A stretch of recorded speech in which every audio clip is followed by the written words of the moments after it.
बरादरान मिल्लत इस्लामी अस्सलामु अलैकुम व रहमतुल्लाहि व बरकातुहू।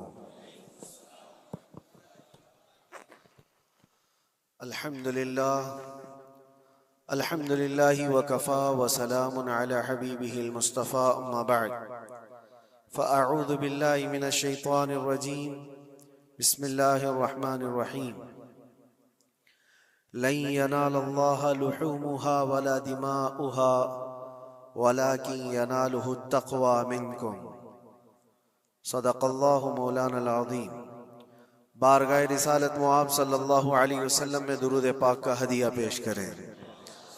अल्लाहुम्मा सल्लि अला सय्यिदिना व मौलाना मुहम्मदिन मअदनिल जूदि वल करम व आलिहि व अस्हाबिहिल किराम व इब्निहिल करीम व बारिक व सल्लिम सलातन दाइमतन सरमदन अबदा।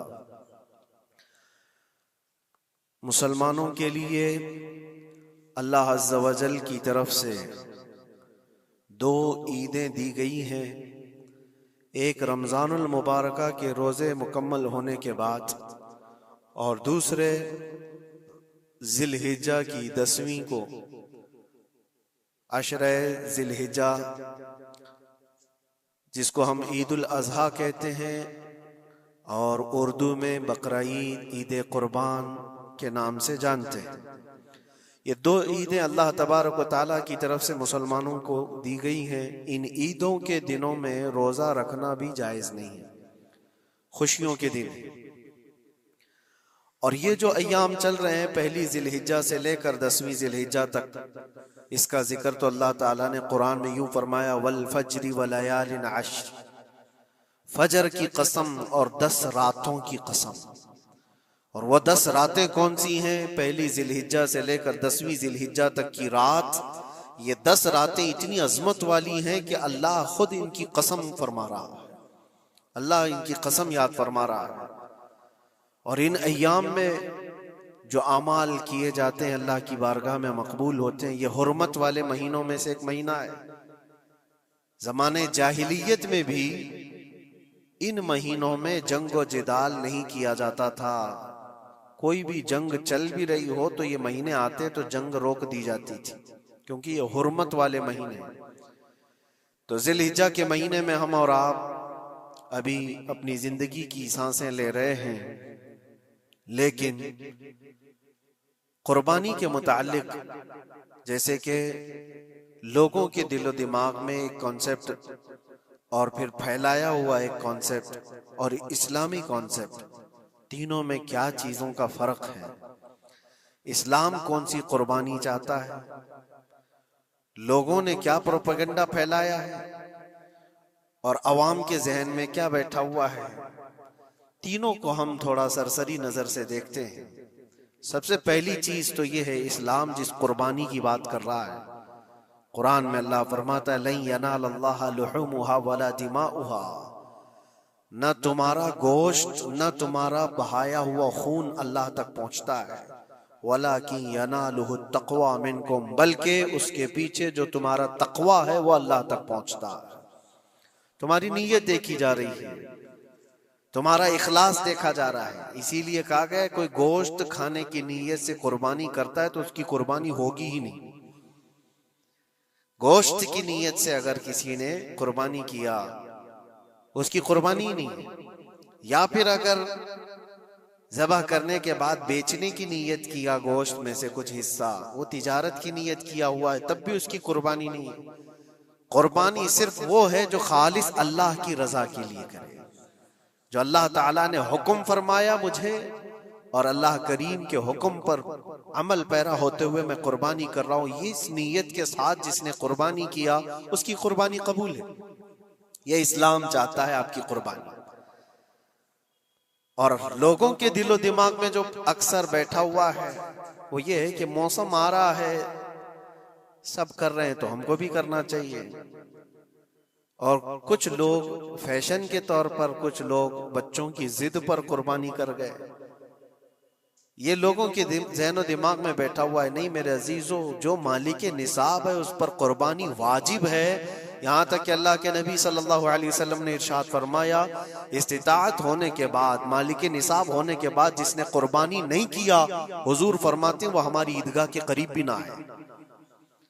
हुजूर अकरम सल्लल्लाहु अलैहि वसल्लम फरमाते हैं हमारी ईदगाह के करीब ना आए। उसके लिए दुनिया में ये वईद है तो आखिरत में उसका अजाब और है। तीसरी चीज जो प्रोपेगेंडा क्या फैला हुआ है कुर्बानी को लेकर, एक बहुत बड़ा प्रोपेगेंडा है। इस्लाम के खिलाफ कुछ भी बात फैलाने के लिए लोगों को सिर्फ एक छोटी सी सुई चाहिए कि उनका एक फैलाया हुआ ये प्रोपेगेंडा कि लाखों हजारों एनिमल्स इसमें काट दिए जाते हैं, ज़बह कर दिए जाते हैं, खून बहाया जाता है, इसका हासिल क्या होता है? जीवित चीजों को मार दिया जाता है। मेरे अजीजों, लोग ये बातें तो सिर्फ और सिर्फ इस्लाम के खिलाफ करने के लिए फैलाते हैं, जबकि मैं आपको बताऊं दुनिया के तकरीबन मज़ाहिब में कुर्बानी का कॉन्सेप्ट मौजूद है। अक्सर दीनों में वो अलग अलग अंदाज है, कहीं बलि चढ़ाना हो गया है, कहीं देवता को कुछ पेश करना हो गया है। कुर्बानी का कई जगहों पर ये कॉन्सेप्ट मौजूद है, लेकिन कोई अपने गरेबान में झांकता थोड़ी ना, दूसरे के घर में झांकने की आदत ज्यादा होती है। इस्लाम की कुर्बानी लोगों को नजर आती है कि मुसलमान जितना प्रैक्टिकल है अपने दीन पर, दुनिया में कोई भी अपने दीन पर इतना प्रैक्टिकल नहीं है। कोई भी अपने दीन पर इस तरह पाबंदी से अमल करने वाला मिलता नहीं। जलन इसी बात की तो है कि कोई पोस्टर नहीं लगाते, कोई ऐलान नहीं करते और जुमा में पूरी सफे इनकी भरी नजर आती। कौन तुम्हें प्रचार करके जुमा में बुलाता है? वो खालिक कायनात की तरफ से तुम्हारा जो लगाव है, वो जो तुम्हें खींच कर घरों से मस्जिदों में लाता है। फितनों का दौर है, उसके बावजूद जुमा में कोई भी मस्जिद ऐसी नहीं होगी जो खाली पड़ी हुई। मुसलमान आज के दौर में भी अपने दीन पर अमल पैरा है और ये तकलीफ का सबब बन जाता है दूसरों के लिए। इसी तरह कुर्बानी के अय्याम आते हैं तो कुछ मॉडर्न ख्यालात वालों को ला करके हमारे दरमियान पेश किया जाता है। वो ऐसी मीठी मीठी बातों के जरिए से तुम्हें लुभाने की कोशिश करें। इतने पैसे खर्चा करने के, 40,000 का 50,000 का बकरा लेने से बेहतर है किसी गरीब को मदद कर दिया जाए, किसी का घर बना दिया जाए, किसी का राशन पहुंचा दिया जाए। मियाँ वो साल भर हम करते हैं अल्हम्दुलिल्लाह, कुर्बानी के दिनों में ही क्यों? अल्लाह के नबी सल्लल्लाहु तआला अलैहि वसल्लम की हदीस सुन। हुजूर पाक सल्लल्लाहु तआला अलैहि वसल्लम फरमाते हैं कुर्बानी के दिन यानी जिलहिज्जा की 10, 11 और 12 ये 3 दिनों के अंदर हुजूर फरमाते हैं कोई अमल दुनिया में कुर्बानी से ज्यादा अहमियत अल्लाह के नजदीक नहीं रखता। कोई अमल अल्लाह को इससे ज्यादा प्यारा नहीं है कुर्बानी। और एक बात मैं आपको बताऊं, लोग हमें जालिम की शक्ल में पेश करते हैं कि काट देते हैं, ज़बह कर देते हैं। हम अपनी मर्जी से अगर काटें, अपनी ख्वाहिश के लिए काटें तो हराम है, और जिसने खुद जान डाला है उसके हुक्म पर काटे तो ये हराम नहीं है, ये उसके हुक्म की फरमाबरदारी है। एक बात याद रखो, जानवर तो ये बकरा हो, भैंस हो, ऊंट हो, जिनकी कुर्बानियां होती हैं ये अलग। जो मछली खाते हैं उसमें भी अगर कोई इंटरटेनमेंट के लिए शिकार करता है कि अपनी तफरीह कल्ब के लिए, तो उस मछली का शिकार करना भी हराम है। हाँ, खाने की नीयत है, तिजारत की नीयत है, तो मकसद के तहत अगर मछली पकड़ रहा है तो उसके लिए जायज है। इस्लाम यूं ही किसी चीज की जान लेना और खून बहाने का हुक्म नहीं देता। अल्लाह तबारक व तआला का हुक्म है और उसने कायनात को जिस अंदाज से बनाया है, इन जानवरों को अल्लाह ताला ने हमारे खाने के लिए बनाया है, जिसकी वजह से ये कुर्बान किए जाते हैं। और अगर मैं कहता हूं सारे जानवरों की कुर्बानी बंद करके देख लो, फिर जानवर ही रहेंगे, तुम्हारा रहना मुश्किल हो जाएगा। इस्लाम की ये कुर्बानियां तो साल में एक मर्तबा होती है ना, जो एक दिन की जाती है, 10वीं जिलहिज्जा से 12वीं को। अगर नौजवानों में एक दावत देता हूं, जाओ, आज तो AI का जमाना है, कुछ भी पूछो तो ला करके तुम्हारे सामने रख देगा सारा डेटा। जरा ये भी डेटा निकाल करके देख लो कि साल भर में KFC में कितनी चिकन ज़बह होते हैं, पूरी दुनिया भर में पर डे। मैकडोनल्ड सिर्फ चिकन ही नहीं बेचता, गाय का गोश्त भी बेचता है पूरी दुनिया भर में, जिसको यहाँ पर भी बहुत सीने से लगा करके रखे गए हैं।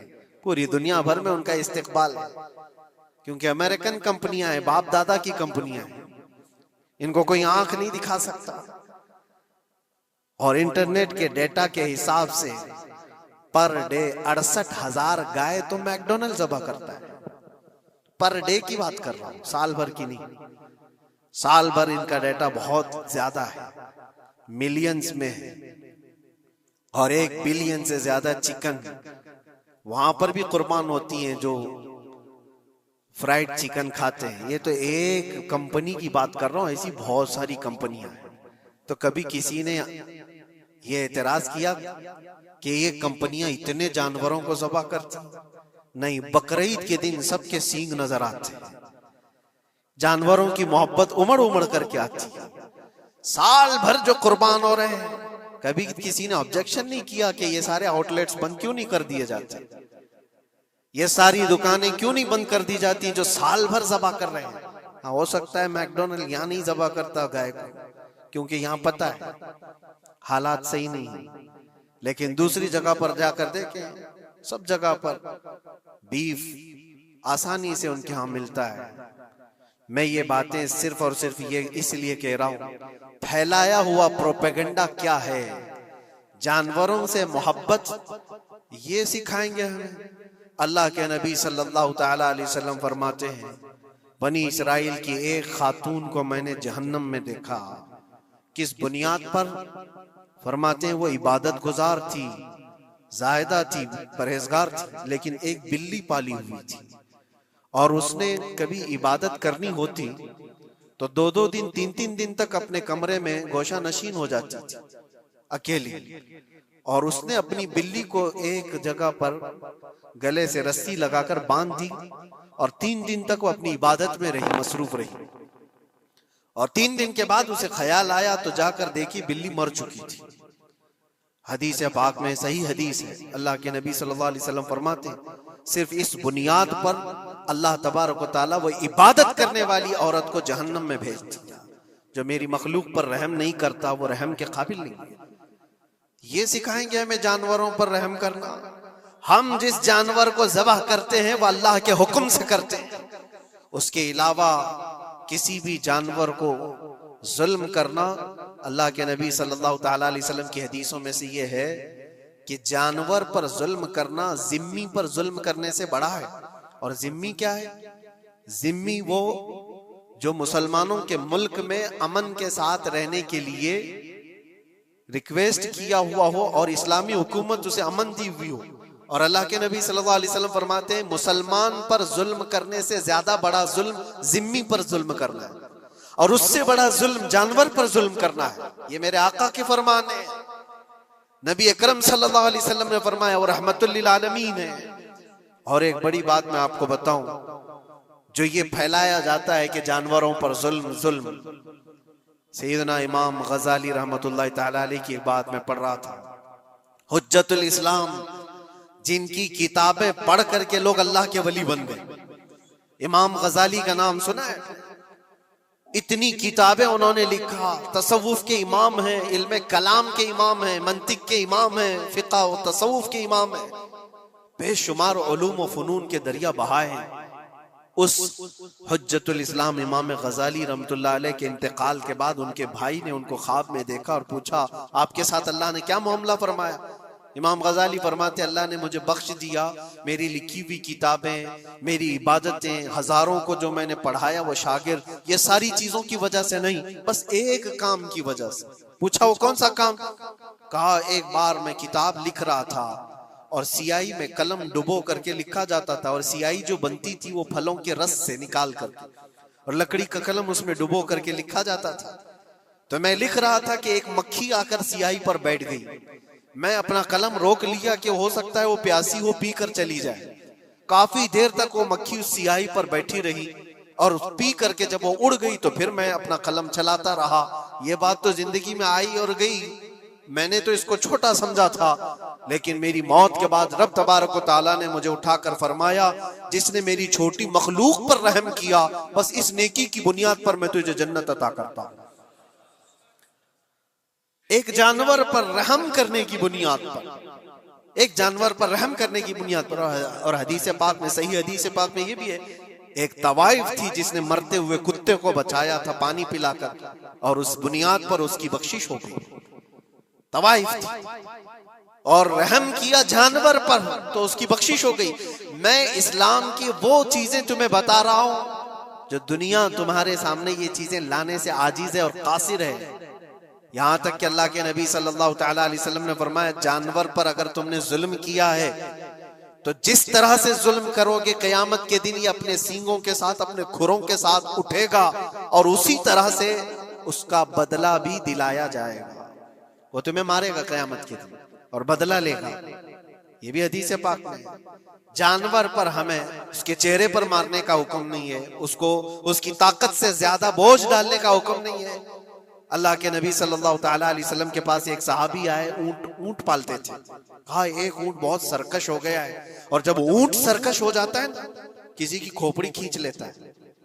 हाँ, वो उसी वक्त सर को पकड़ लिया तो आदमी वहीं खत्म हो जाए। वो किसी के काबू में नहीं आ रहा था, हुजूर के पास आए। रसूल पाक सल्लल्लाहु अलैहि वसल्लम ने फरमाया, चलो मैं चलता हूँ, देखता हूँ।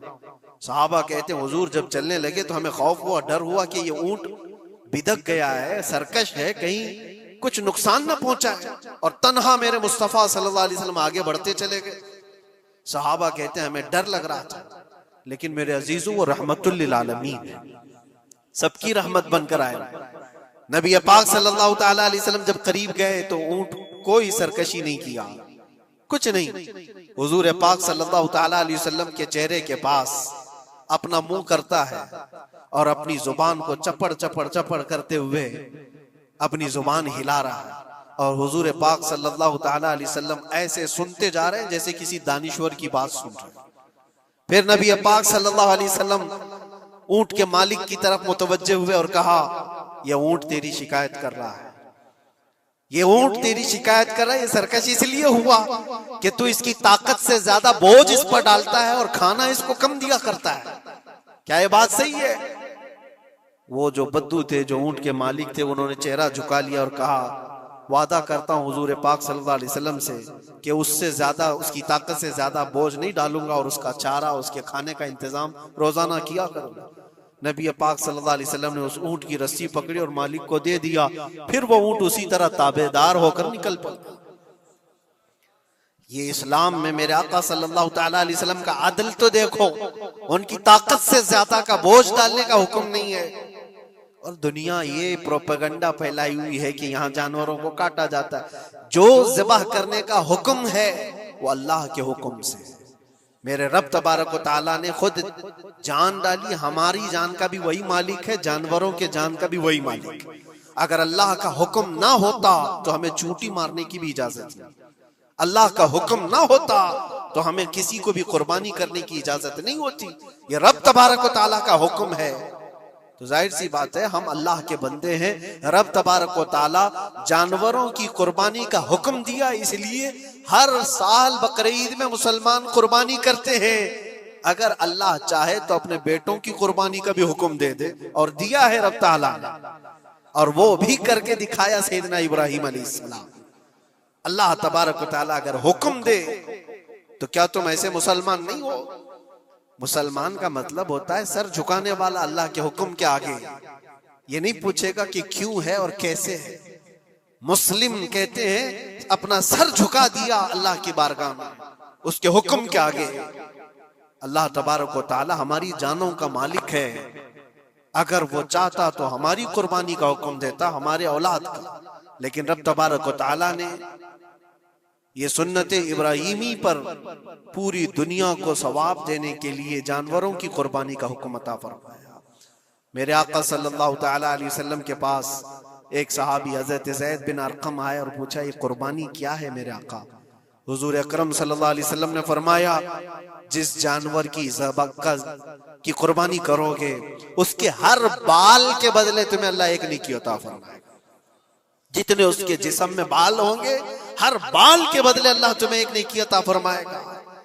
और हुजूर अकरम सल्लल्लाहु तआला अलैहि वसल्लम ने ये भी इरशाद फरमाया कि तुम जानवर का इंतखाब अच्छा करो, इसलिए कि कल बरोज़े क़यामत पुल सिरात पर ये तुम्हारी सवारी बनकर आएगा, जिस पर बैठकर तुम जन्नत में जा रहे होगे। और लोग ये भी पूछते हैं, हमने एक बार कुर्बानी की है तो वहां सवारी कौन सी वाली आएगी? ये भी मिलता है रिवायत में।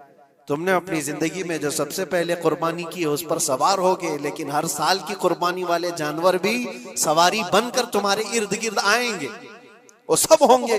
तुम इंतखाब करो जिस पर सवार होना चाहो।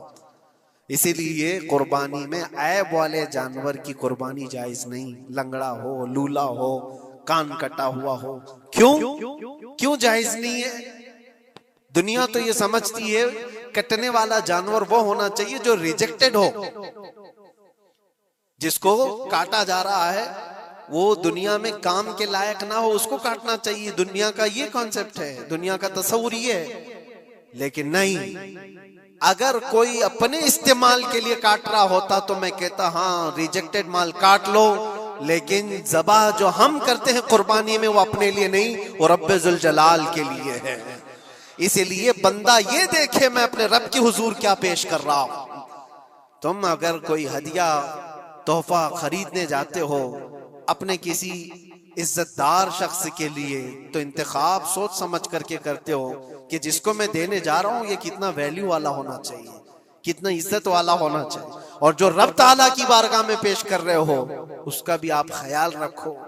इसलिए लोग काम चलाने की बातें तो बहुत करते हैं। कुर्बानी के मुतालिक कुछ बातें हैं जो मुझे आज अर्ज करनी थी, इसलिए मैंने आज इस मौजू पर आपसे खिताब किया। बहुत सारे लोग तरह तरह के अफवाहें भी फैलाते हैं। ये तो उन गैर मुस्लिमों के एतराजात का मैंने जवाब दिया। दुनिया भर में हमारे ऊपर इल्जाम कि ये लाखों जानवरों को ऐसी ज़बा कर देते, काट देते हैं। लेकिन मेरे अजीजों, यही वो दुनिया है जो एक तरफ तो जानवरों की हिमायत और मोहब्बत की बात करती है, और दूसरी तरफ इनके बड़े बड़े मल्टीनेशनल कंपनियां जानवरों को बेदरीग ज़बा करते हैं, कत्ल कर रहे हैं, और खाने में भी इस्तेमाल कर रहे हैं। और सिर्फ इतना ही नहीं, सारे जानवरों की खालें, लेदर की बैग, लेदर के जूते, लेदर के बेल्ट, लेदर की टोपियां, लेदर के जैकेट सब बना करके दुनिया पहन रही है, और कीमती चीजों में उसको शुमार किया जाता है। इनसे कोई सवाल नहीं करता कि ये सब चीजें कहां से तुम लाए, ये सब चीजें तुम कहां से लाए? क्या बगैर किसी जानवर के ज़बा किए हुए उसकी खाल का इस्तेमाल करते हो? लेदर का इस्तेमाल तो सारी दुनिया बड़े फख्र से कर रही है, हत्ता कि घरों के इस्तेमाल करने वाले सोफे और कुर्सियों पर तक इस्तेमाल है, अपनी बैठने वाली गाड़ियों में कार की सीट पर तक इस्तेमाल है। तुम्हारे पहनने वाले जूते, तुम्हारे पहनने वाले बेल्ट, तुम्हारे पहनने वाले जैकेट, सब जगह तुम्हारा इस्तेमाल है। और सिर्फ मैं ये नहीं कह रहा कि दुनिया में सिर्फ मुसलमान इस्तेमाल करते, सारी दुनिया लेदर का इस्तेमाल करती है। ये लेदर कहां से आता है? तो ये दुगलापन, ये जो डबल रोल है, डबल स्टैंड, एक तरफ हिमायत की बात करना और दूसरी तरफ बेदरेग ज़बा भी करना, ये सब चीजें दुनिया को बेवकूफ बनाना और इस्लाम के खिलाफ एक प्रोपेगेंडा फैलाना। लेकिन ऐ मुसलमान, ज़हन और दिमाग में किसी ऐसे मॉडर्न कल्चर के ऐसा कोई फरेफ्ता हो, उसकी बातों में आकर तुम ये सोचो कि नहीं इतने पैसे मैं कुर्बानी के बजाय सदका कर दूं, किसी गरीब को दे दूं, नाजायज है। तुम्हारे ऊपर से कुर्बानी का वजूब खत्म नहीं होगा, वो उसी तरह से बाकी रहेगा और गुनहगार भी रहोगे।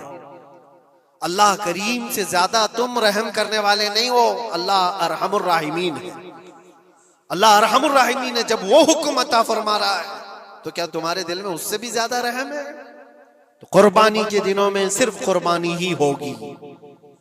अब कुछ जो चीजें ऐसी हैं फैलाई गई, देखें एक बात मैं आपको बताऊं, अल्लाह के नबी सल्लल्लाहु तआला अलैहि वसल्लम रहमतुल लिल आलमीन है, सबका मानना अकीदा है। वो रहमतुल लिल आलमीन रसूल सल्लल्लाहु अलैहि वसल्लम ने खुद अपने हाथों से कुर्बानी फरमाई, और एक दो नहीं 100 ऊंट आए थे, जिसमें से 63 ऊंटों को मेरे आका सल्लल्लाहु अलैहि वसल्लम ने नहर फरमाया। 63 ऊंटों को खुद हुजूर ने ज़बह फरमाया और उसके बाद हजरत अली मुर्तदा शेर खुदा रदी अल्लाह ताला अन्हु को दिया, बाकी के ऊंटों को तुम ज़बह करो। नबी पाक सल्लल्लाहु ताला अलैहि वसल्लम ने ये जो 100 ऊंटों को ज़बह फरमाया था ये अपने हज के मौके पर। और उसके अलावा एक हदीस पाक में ये भी है, हुजूर अकरम सल्लल्लाहु अलैहि वसल्लम ने जो 2 चित कबरे बकरे ज़बह किए थे। चित कबरे किसको कहते हैं? 2 कलर वाले, ब्लैक एंड व्हाइट जो होते हैं, अबलख उनको कहते हैं अरबी में। 2 मेंढे ज़बह फरमाए। एक नबी पाक सल्लल्लाहु ताला अलैहि वसल्लम ने अपनी जानिब से कुर्बान फरमाया और दूसरा पूरी उम्मत की तरफ से कुर्बान फरमाया। ये रसूल पाक सल्लल्लाहु ताला अलैहि वसल्लम के, इसीलिए तो मैं अर्ज करता हूं मेरे अजीजों, हमारे इमाम ने सच कहा, जो न भूला हम गरीबों को रजा, याद उसकी अपनी आदत कीजिए। कुर्बानी साल में 1 मर्तबा हो रही है, रसूल पाक सल्लल्लाहु ताला अलैहि वसल्लम कुर्बान कर देते अपने नाम से, वो तो किया ही, लेकिन कयामत तक आने वाली अपनी उम्मत की तरफ से भी खुद अपने हाथ से कुर्बानी फरमाए। आज उम्मत ये पूछती है मेरे अजीजों, कुर्बानी के लिए 1400 साल पहले तुम्हारे रसूल ने तुम्हारी जानिब से कुर्बानी की और अल्लाह ने जिसको इस्तिताअत दी, जिसको ताकत दी, मैं ये चाहता हूं कि तुम्हारे ऊपर जो कुर्बानी वाजिब है अपनी कुर्बानी करो, साथ में एक और कुर्बानी मेरे मुस्तफा की तरफ से करो, हुजूर अकरम सल्लल्लाहु अलैहि वसल्लम की तरफ, जबकि उनके एहसान का बदला पूरी उम्मत नहीं अदा कर सकती, लेकिन हम हदिये तशक्कुर के तौर पर अपनी तरफ से पेश कर सकते हैं। और कुछ लोगों ने ये समझ रखा है, एक बकरा लेकर के आते हैं पूरे घर वालों की तरफ से कुर्बानी, एक बकरा पूरे घर वालों की तरफ से कुर्बानी। मेरे अजीजों, बकरा एक आदमी की तरफ से ही कुर्बान होगा जो माली के निसाब है। घर में अगर 4 लोग माली के निसाब है तो चारों पर कुर्बानी है, शोहर पर भी, बीवी पर भी, बेटे पर भी, जो जो माली के निसाब है। माली के निसाब का मतलब क्या है आप जानते हैं? जिसके पास 52.5 तोला चांदी या 7.5 तोला सोना या उसके बराबर की कीमत हो, दोनों में से किसी एक के बराबर की कीमत हो। इस जमाने में आप कैलकुलेट कर लो 52.5 तोला चांदी की कीमत क्या हो सकती है। उतनी अगर तुम्हारे पास रकम है, उतनी मालियत है तुम्हारे पास, तो तुम मालिक के निसाब हो और तुम्हारे ऊपर कुर्बानी वाजिब है। कुर्बानी तुम्हारे ऊपर वाजिब है और कुर्बानी वाजिब होने के लिए साल भर पैसे होना जरूरी नहीं, कुर्बानी के दिनों में अगर वो मालिक के निसाब हुआ तब भी उस पर वाजिब है। ज़कात का हुक्म अलग है, कुर्बानी का हुक्म अलग है। और पूरे घर की तरफ से एक बकरा कुर्बान किया तो किसी का भी नहीं हुआ। अगर 4 लोग घर में रहते थे और चारों की तरफ से एक बकरा ज़बह किया और चारों का नाम लिया गया है तो किसी के नाम से कुर्बानी नहीं हुई, क्योंकि पर्टिकुलर एक ही की तरफ से कुर्बानी हो सकती है। हाँ, बड़े जानवर में 7 हिस्से हो सकते हैं, वो ऊंट हुआ या बैल भैंस, ये जो बड़े जानवर हैं इन जानवरों में 7 हिस्से हो सकते हैं और उनमें शरीक होना जायज है। लेकिन 7 लोग जो शरीक हो रहे हैं उनके लिए भी शर्त है, कोई एक बंदा भी उसमें गलत अकीदे वाला भी ना हो और गोश्त की नीयत से शरीक ना हुआ हो, बल्कि सब कुर्बानी की नीयत से आए हो तो सबकी कुर्बानी होगी। ये ख्याल भी रहे, जरूरी है। अब हालात ऐसे आ गए कि सबके लिए एक बकरा लेना अगर ताकत के भर नहीं है, इस्तिताअत नहीं है, तो वो बड़े जानवर में हिस्सा ले सकते हैं जहां पर ये कुर्बानियां हो रही हैं, शरीक हो सकते हैं। कुछ लोगों ने ये प्रोपेगेंडा भी फैलाया है हमारे दरमियान में से कि बड़े की कुर्बानियां जो होती हैं इज्तिमाई कुर्बानियां, ये जायज नहीं है, आदमी को अपनी कुर्बानी के वक्त सामने होना जरूरी है। ऐसी बातें फैलाई गई हैं। मैं आपको हदीस पाक सुनाता हूं। अल्लाह के नबी सल्लल्लाहु ताला अलैहि वसल्लम ने इरशाद फरमाया हजरत फातिमा से, कहा है फातिमा अपनी कुर्बानी के वक्त सामने रहो, कुर्बानी के खून का कतरा जमीन पर गिरने से पहले अल्लाह ताला तुम्हारे पिछले सारे गुनाह माफ फरमाएगा। हदीस पाक है, लेकिन साथ में दूसरी हदीस ये भी है, नबी पाक सल्लल्लाहु ताला अलैहि वसल्लम ने अपनी कुर्बानी का वकील हजरत अली को बनाया था कि अपनी नियाबत दे दी कि मेरी तरफ से तुम कुर्बानी करो। इस तरह से जो मुसलमान इस्तिताअत नहीं रखता खुद करने की, वो अपनी जानिब से किसी दूसरे को वकील बना सकता है, शरअन जायज है। किसी को भी वकालत दी जा सकती, नियाबत दी जा सकती है, मेरी तरफ से तुम कुर्बानी करो। जैसे कि घर में कोई औरत मालिक निसाब है, अगर ये हुक्म होता कि औरत खुद जाकर के करे तो कहां से करती? औरत किसी को वकील बना सकती है, अपने शोहर को कह दी या किसी को दे दिया पैसे कि मेरी जानिब से तुम कुर्बानी करो, ये जायज है बिल्कुल। जिन लोगों ने ये प्रोपेगेंडा फैलाया है हमारे दरमियान में कि कुर्बानियां नहीं होती, वो जाहिल लोग हैं, पढ़े लिखे लोग नहीं। शरई मसाइल को जाने बगैर इस तरह की बातें अवामुल नास में, अवामुल मुस्लिमीन में फैलाना ये गुनाह है। हाँ, इस बात को याद रखें, जो वकील है कुर्बानी का, उसके ऊपर जिम्मेदारी है कि वो जितने लोगों की कुर्बानी कर रहा है जानवर शरीयत के मुताबिक का ले, ऐबदार जानवर की कुर्बानी ना करे। लागर हो, कमजोर हो, सींग टूटा हुआ हो, कान कटा हुआ हो, पैर कटा हुआ हो, दुम कटी हुई हो, या इतना कमजोर के चल नहीं सकता, खड़ा नहीं हो सकता, ऐसा ऐबदार जानवर ना ले। ये वकील की जिम्मेदारी है जो सबकी तरफ से कुर्बानी कर रहा है। और दूसरी चीज, ऐब किसको कहते हैं? ऐब किसको? कान में अगर सुराख है तो वो मकरू है, लेकिन कुर्बानी है उसकी। हाँ, सींग अगर बचपन उसके पैदाइशी नहीं आए थे तो जायज है उसकी कुर्बानी। आए थे और टूट गए तो उसकी मिकदार बताई गई है। 1/3 हिस्सा अगर टूटा है तो उस वक्त तक जायज है, उससे ज्यादा जड़ से टूटे हुए हैं तो कुर्बानी जायज नहीं। कोई पैर पूरा कटा हुआ है, दुम पूरी कटी हुई, ये ऐब में आता है। ऐबदार जानवर की कुर्बानी जायज नहीं, ये वकील करेगा, नहीं करेगा तो वो गुनहगार है। लेकिन इसका मतलब ये नहीं होता कि इज्तिमाई कुर्बानी जायज ही नहीं, जायज ही नहीं। ऐसी बातें क्यों फैलाई जाती हैं? हदीस पाक में मिलता है कि नियाबत और दूसरे को वकालत देना जायज है। अब कुछ लोग ये भी फैलाते हैं कि कुर्बानी के जो हिस्से लिए जाते हैं, गोश्त दिया जाए तो उसकी कीमत अलग होती है, गोश्त ना लो तो उसकी कीमत अलग होती है। सब फैली हुई चीजें हैं। उसका रीजन भी पता करना चाहिए, ऐसी बगैर इल्म के बात करने से। 4,000-5,000 रुपए का एक हिस्सा आता है अगर शहर में कोई बड़ा जानवर ज़बह करे, क्योंकि महंगा मिलता है बैल। और बाहर जब जाकर के कोई ज़बह कर रहा है तो वही एक हिस्सा 1,500 रुपए में, 2,000 में हो जाता है। तो कुछ लोगों को ये गलत फहमी फैलाई जाती है कि ये लोग करते ही नहीं है और ऐसे ही पैसे वसूलते हैं। ऐसा नहीं। दूर दराज कुछ इलाके ऐसे हैं, बंगाल है, उड़ीसा है और भी कई इलाके बिहार के, जहां पर बड़े जानवर निहायत ही सस्ते दाम में मिलते हैं। बल्कि वहां पर जानवरों की कीमत सिर्फ 5,000, 6,000 और 10,000 के नीचे होती है, बड़े जानवरों की, जो हमने देखे हैं। वहां जाकर कुछ तंजीमें कुर्बानी करती हैं। अगर वो सही तरीके से शरीयत के मुताबिक जानवर लेकर के कर रहे हैं तो कोई हर्ज नहीं। चाहे वो 200 रुपए हिस्से में भी करता हो, कोई हर्ज नहीं। कीमत मैटर नहीं करती, जानवर मैटर करता है। कीमत चाहे जितनी भी हो रही हो। इस चीज को आज वजाहत करना जरूरी था, इसलिए मैंने आपके सामने बयान किया। गलत फहमियों में ना फैले, गलत फहमियां ना फैलाएं, खुद भी बचे। हाँ, अफजल क्या है? अफजल तो ये है कि अल्लाह ने तुम पर वाजिब किया, तुम जाओ अपने हाथ से करो, तुम जाओ। क्योंकि हदीस पाक में मिलता है कि तुम अपने हाथ से कुर्बानी करो अगर ताकत रखते हो। उसके खून का कतरा गिरने से पहले तुम्हारे पिछले सारे गुनाह अल्लाह माफ फरमाएगा। यह अफजल है। ये सारी बातें थी जो ईद कुर्बान से रिलेटेड थी। अल्लाह करीम हम सबको उसकी रजा के लिए कुर्बानी करने की तौफीक अता फरमाए।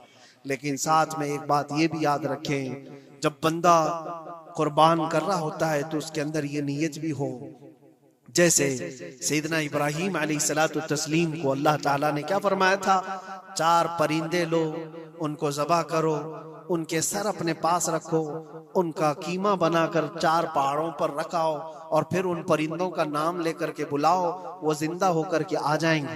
क्योंकि इब्राहीम अलैहिस्सलाम ने अल्लाह से पूछा था कि अल्लाह तुम मरने के बाद लोगों को जिंदा कैसे करता है, मैं देखना चाहता हूँ। तो रब ताला उनको प्रैक्टिकल दिखाना चाह रहा था कि जाओ ठीक है, ज़बह करो 4 परिंदे और उनका कीमा बना दो, सर उनके अपने पास रख लेना और उनका कीमा 4 पहाड़ों पर रख कर आओ और फिर आकर उन सरों के पास खड़े होकर उन परिंदों के नाम लेकर बुलाओ, वो आ जाएंगे। इब्राहिम अलैहिस्सलाम ने इसी किया, 4 परिंदे लिए थे। क्या क्या लिए थे आपको मैं बताऊं, एक मुर्गा था, एक कौवा था, एक कबूतर था और एक मोर था। परिंदों के नाम याद रख लें, कौवा है, मुर्गा है, कबूतर है और मोर है। चारों को ज़बह किया, उनके सर अपने पास रखे और जिस्म के सब कीमा बना दिया और 4 जगह पर मिक्स करके उनको रखा है। फिर आकर यहाँ खड़े हुए और पुकारा उन परिंदों का नाम लेकर, अल्लाह के हुक्म से आ जाओ। वो कीमा हवा में उड़ा, जिस्म बना और वैसी बगैर सर के उड़ता हुआ आया और अपने अपने सर से जुड़ करके वो जिंदा परिंदा हो गया। कुरान पाक में ये है मौजूद। 3 पारे में रब तबारक व तआला ने फरमाया, वइज़ क़ाल इब्राहीम रब्बी अरिनी कैफ़ तुह्यिल मौता क़ाल अवलम तुअमिन क़ाल बला क़ाल वलाकिन लियत्मइन्न क़ल्बी क़ाल फ़ख़ुज़ अर्बअतम मिनत-तैर फ़सुरहुन्न इलैका थुम्मा इजअल अला कुल्लि जबलिन मिनहुन्न जुज़अन थुम्मा उदउहुन्न यअतीनका सअया वअलम अन्नल्लाह अज़ीज़ुन हकीम। ये अल्लाह तबारक व तआला ने पूरा कुरान में फरमाया कि इब्राहिम अलैहिस्सलाम ने ये जो किया। अब सुनिए, सबअ सनाबिल शरीफ में मीर अब्दुल वाहिद बिलगरामी रहमतुल्लाह अलैह लिखते हैं कि 4 परिंदों का जो इंतखाब हुआ था ना, 4 परिंदे जो चुने गए थे, कौन से थे? कौवा, मुर्गा, कबूतर, मोर। असल में जो है इनकी हर एक की एक खासियत है। कौवा लालची बहुत होता है, कौवा लालची बहुत होता है। मुर्गा, उसके अंदर शहवत बहुत ज्यादा है, औरत की ख्वाहिश। मुर्गे के अंदर ख्वाहिश शहवत ज्यादा होती है और कबूतर के अंदर दोस्ती करने की आदत ज्यादा होती है, जल्दी दोस्ती करता है। और मोर के अंदर दिखावे की आदत ज्यादा होती है, अपनी खूबसूरती का इजहार बार बार करता है। तो ये 4 चीजें उनके अंदर है, ये 4 परिंदों के अंदर। सूफिया इकराम फरमाते हैं, दर हकीकत आपको हुक्म था इन जानवरों को ज़बा का नहीं था। कौवे की लालच को ज़बा करो, मुर्गे की शहवत को ज़बा करो और बिना वजह के कबूतर की जो दोस्ती है हर आयरे गैरे से, इस दोस्ती के कद को कता करो और मोर के दिखावे की आदत को ज़बा करो। ये 4 बुरी आदतों को ज़बा करो तो अल्लाह की कुदरत के मुशाहिदे देखने मिलेंगे। दर हकीकत वहां पर सूफिया इकराम में फरमाते हैं, और यही बात है कि शैतान को जब कंकरियां मारने के लिए हुज्जात जाते हैं, वो तो एक पिल्लर है जिसको कंकरियां मारते हैं। वहां एक पिल्लर है, उस पिल्लर को कंकरियां मार करके आते हैं। लेकिन मेरे अजीजों, तसव्वुर ये होनी चाहिए, जिंदगी भर जो शैतान मुझे बहकाता है मैं उसको कंकरियां मार रहा हूं। अगर तुम्हारी नीयत साले हुई और कंकरी लग गई तो यकीनन जिंदगी भर शैतान की शरारतों से महफूज हो जाओ। तुमने अपने शैतान को जख्मी कर दिया, इसीलिए जिसका हज कबूल हो जाता है उसकी कंकरी वहां से उठा ली जाती, वरना तो 40 लाख लोग 70-70 कंकरियां मार करके आए तो पहाड़ बन जाना चाहिए। लेकिन कोई पहाड़ नहीं होता वहां कंकरियों का, जाकर देखे ना ही उसको उठाया जा रहा है। लेकिन हदीस पाक में जिस हाजी का हज कबूल होता है उसकी कंकरियां उठा ली जाती है। वो शैतान को लग चुकी है, तो नीयत का दारो मदार है। इसीलिए सबसे पहले मैंने आयत यही पढ़ी, रब ताला फरमाता लन यनालल्लाह लुहुमुहा वला दिमाउहा वलाकिन यनालुहु तक़वा मिनकुम। हरगिज हरगिज तुम्हारा गोश्त, तुम्हारा बहाया खून अल्लाह तक नहीं पहुंचता, बल्कि इसके पीछे जो तुम्हारी खालिस नीयत है, जो तक़वा है, वो अल्लाह तक पहुंचता है। कुर्बानियों में ये नियत करो कि रब तबारक व तआला, मैं अपनी सारी ख्वाहिशात को ज़बह कर रहा हूँ, मौला मुझे बुरी ख्वाहिशात से जिंदगी भर महफूज फरमा दे। व आखिरु दावाना अनिल हम्दुलिल्लाहि रब्बिल आलमीन। अस्सलामु अलैकुम।